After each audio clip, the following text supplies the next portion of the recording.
Jesus, bigyan niyo po ako ng sinyalis sa bagong yugto ng aking buhay upang mapagtagumpayan ko po ang mga natitira kong pangarap sa aking sarili, sa aking pamilya, at higit sa lahat sa mga taong nais kong tulungan. In Jesus' name, Amen.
So, let's go. Pasok lang tayo dito sa loob.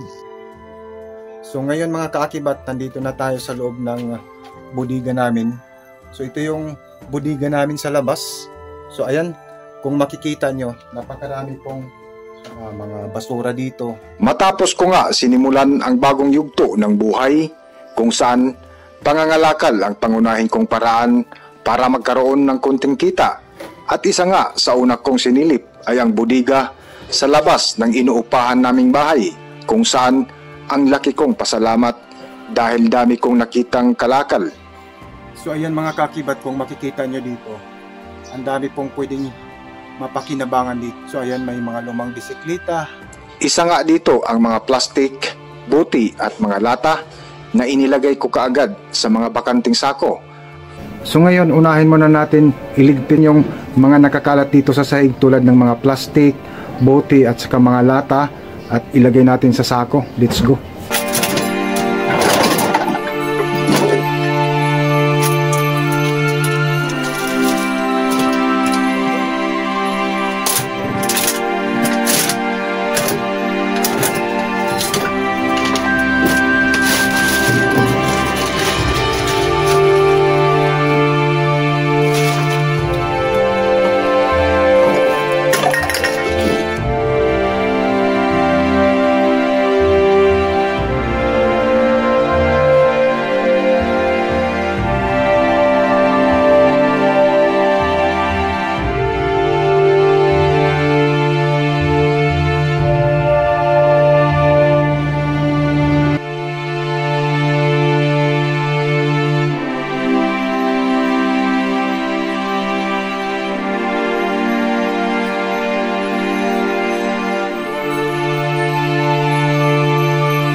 habang patuloy ko na isinilid sa sako ang ibang kalakal, ay may umagaw sa akin ng pansin nang makita ko ang mga lumang gamit ng aming bikiri. Isa nga dito ang mga bakanting tangke ng gas na aking nakita.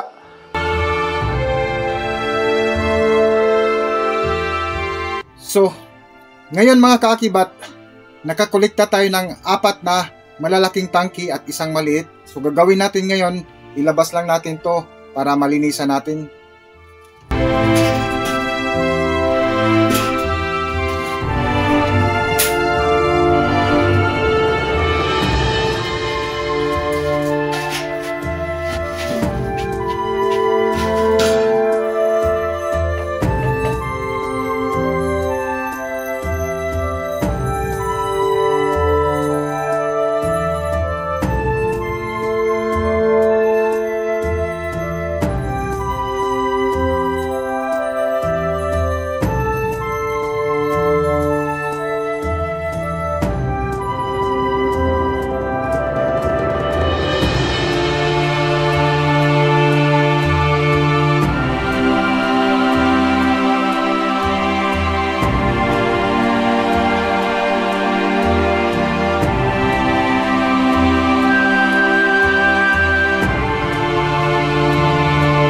Matapos nga ang ilang oras kong paglilinis at pangungulikta ng kalakal, ay nakaramdam ako ng pagod at pagkahilo kung saan umupo muna ako sa isang tabi.